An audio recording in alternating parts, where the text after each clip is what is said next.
श्री हरिवंश। आज मैं बड़ी महत्वपूर्ण बात लेके आपके सभी के सामने आया था। जैसे आप सभी जानते हैं कि भारतीय संस्कृति, सनातन संस्कृति इस समस्त संसार की सबसे प्राचीन संस्कृति है। और सनातन किसी धर्म का नाम नहीं, अपितु सनातन तो एक दिनचर्या का नाम है। जैसे अगर आप सुबह जल्दी उठते हो, रात को जल्दी सोते हो, समय पर भोजन करते हो, सूर्य नमस्कार करते हो, योग करते हो, ध्यान, प्रत्याहार, धारणा, समाधि की भाव के अंदर जाते हो, पूजा करते हो, सबके प्रति प्रेम का भाव रखते हो, सर्वे भवन्तु सुखिना। अगर आप इस भाव से अपना जीवन जीते हो तो आप किसी भी धर्म के हो, किसी भी जाति के हो, किसी भी पथ के हो, किंतु आप एक सनातनी हैं। और अगर इस समस्त संसार के अंदर अगर किसी संस्कृति के ऊपर सबसे अधिक घात हुआ तो वो कोई और नहीं, वो ये सनातन वैदिक संस्कृति थी। आप सभी जानते हैं, कभी मुगलों के द्वारा, कभी और किसी के द्वारा, कभी अंग्रेजों के द्वारा इस सनातन संस्कृति को तोड़ने के अनेक कार्य किए गए। और बड़ी बुरा लगता है इस बात को सोचकर भी कि वो व्यक्ति तो चले गए, भारत तो आजाद हो गया, वो व्यक्ति तो चले गए, किंतु भारत आज भी जो भारत के लोग हैं किंतु उस मानसिकता से आजाद नहीं हुए जिसे आप मॉडर्नाइजेशन कहते हो। आप अपनी संस्कृति से कहीं दूर चले गए। अब आपको रात को पार्टीज में जाना अच्छा लगता है, रात को जल्दी सोना अच्छा नहीं लगता, आपको भक्षण पदार्थ खाने अच्छे लगते हैं, आपको किसी के साथ विश्वासघात करना अच्छा लगता है, किंतु आपको भारतीय वैदिक संस्कृति के अनुसार चलना अच्छा नहीं लगता। पर चलो, ये विषय बहुत लंबा है। पर वस्तुतः जिस बात को लेके मैं आज आपके समक्ष आया था, आपसे बात करने के लिए आया था, जैसे मैंने कहा कि सनातन सबसे प्राचीन संस्कृति है और इस सनातन की संस्कृति को घात करने के लिए अनेक लोग अनेक बार आए। और ये सनातन की जो नींव है इसे कोई गिरा नहीं सका। क्यों? इसके पीछे एक कारण था कि इस सनातन की नींव जिन कंधों पर ठहरी हैं वो अनेक वीर अपनी शहादत को देके इस सनातन की संस्कृति की नींव को धारण करके बैठे। उनमें से एक थे सर्वंस रानी श्री गुरु गोविंद सिंह जी के वो 4 सपुत्र। आनंदपुर साहिब का युद्ध हुआ, औरंगजेब के साथ, मुगल सेना के साथ युद्ध हुआ। अचंभे में रह गया औरंगजेब कि कैसे शूरवीर ये भारतीय संस्कृति वाले हैं कि हमें भी जो जीतने नहीं दे रहे। तो तब औरंगजेब ने कहा कि आप ऐसा करो, आनंदपुर साहिब के किले को खाली कर दो, हम यहां से चले जाएंगे, या जैसे भी होगा वो बात को किया। तो वो नन्हे से बालक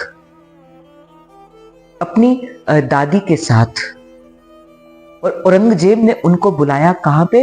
अपने उस किले के अंदर।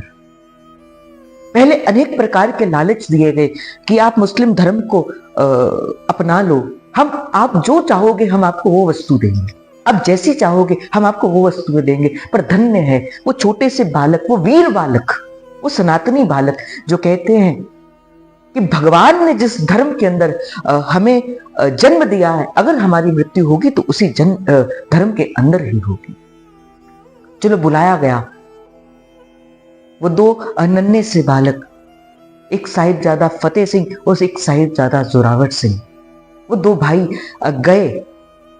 औरंगजेब ने जिस किले के अंदर उनको बुलाया था उस किले की दीवार को छोटा कर दिया ताकि झुक कर जाए और हम कहें ये हिंदू बालक हमारे आगे झुक गए।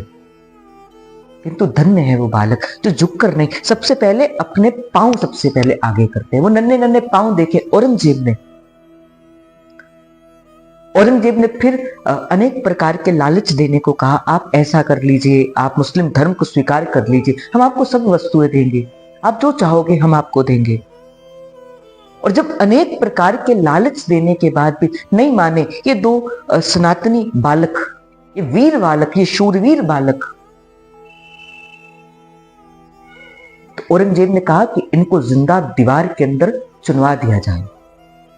जरा विचार करो इस घटना का कितना क्रूर रहा होगा वो छोटे से बालक, और कितना क्रूर रहा होगा वो राजा। कहा कि जिंदा इनको भरी सभा के अंदर इन दीवारों के अंदर चुनवा दिया जाए। और जब मैं इस घटना का स्मरण करता हूं, जब मैं इस घटना को सोचता हूं, जब इस घटना के बारे में मैं विचार करता हूं, मैं कहता हूं कैसा रहा होगा उसका हृदय। और धन्य है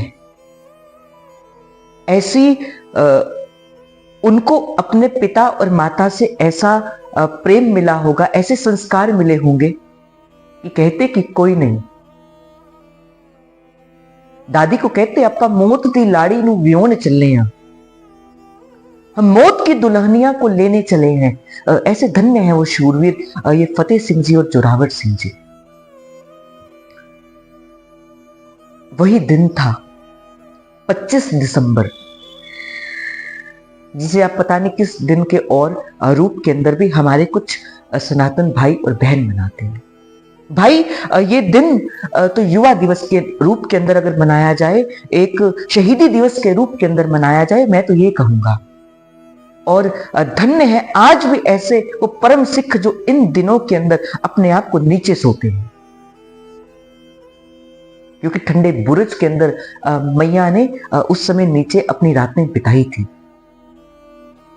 और कहते हैं कि औरंगजेब ने आज्ञा दे दी, चलो दीवार को चुनवा प्रारंभ कर दो। और वो जो मिस्त्री आया था, जो राजमिस्त्री था, वो जो बनाने लगा, करते करते करते छोटे भाई के जब गले तक दीवार पहुंची तो बड़े भाई के आंख से आंसू आ गया।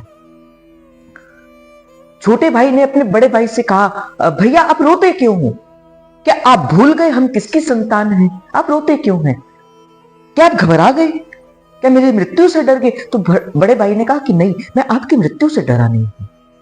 तो क्या कारण है कि आप रोते हो? तो उन्होंने कहा कि एक कारण है कि तू आया मुझसे बाद था, तेरा जन्म मुझसे बाद हुआ था, और कैसा तेरा सौभाग्य है कि तू देश के लिए, अपनी सनातन संस्कृति के लिए मुझसे पहले कुर्बान होने जा रहा है। केवल मैं इसी कारण से रोता हूं। तो धन्य है ऐसे वीर। फिर जब यहां तक गले तक पहुंची, औरंगजेब ने फिर कहा, अभी भी बच सकते हो, अभी भी इस धर्म को कबूल कर लो, छोड़ दो अपने धर्म को। और धन्य है वो छोटे छोटे बालक सरदार फतेह सिंह जी और सरदार जोरावर सिंह ने कहा, तू निसंकोच होकर एक से एक ईंट को लगाते जा।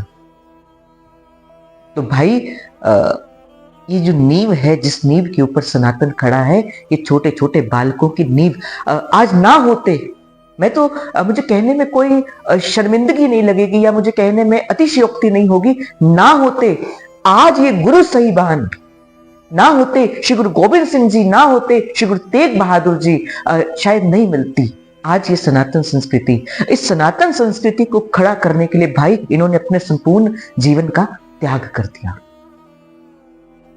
और आज आप और हम लोग सो कॉल्ड मॉडर्नाइजेशन के लिए अपने बच्चों को ना जाने क्या क्या रूप दे दोगे। इसलिए मैं आज, मेरा आने का केवल और केवल एक ही कारण था कि भाई विचार कर लेना, कुछ भी करने से पहले विचार कर लेना उन छोटे छोटे साहिबजादों का, विचार कर लेना श्री गुरु गोविंद सिंह जी का, विचार कर लेना मां गुजरी का, विचार कर लेना अनेक शहीदों का जिन्होंने सनातन संस्कृति के लिए अपने इस तन का भी परवाह नहीं की। तो इस बार की जो 25 दिसंबर है वो आप इन दो साहिबजादों को समर्पित करना, ना कि किसी और बात को। और मेरी आपसे प्रार्थना है, अगर अपने बालकों को कुछ बनाना ही चाहते हो, भगवान श्री कृष्ण का भेष धरो, मीराबाई, सूरदास जी आदि इन पर्वत रसिक संतों का भेष धरो। आप किसी और चीज को बना देते हैं। बस मैं यही कहूंगा, विचार करना, जरूर विचार करना, और बाकी जैसा आपको ठीक लगे आप वैसा करना। पर मेरी ओर से अगर मेरी एक बात मानना, अगर आप सुनते हैं तो इस बात को मानना और अपने बच्चों को अगर कुछ देना ही चाहते हो, कोई संस्कार देना ही चाहते हो, तो सनातन वैदिक संस्कृति के संस्कार देना। प्रणाम। जय जय श्री हरिवंश।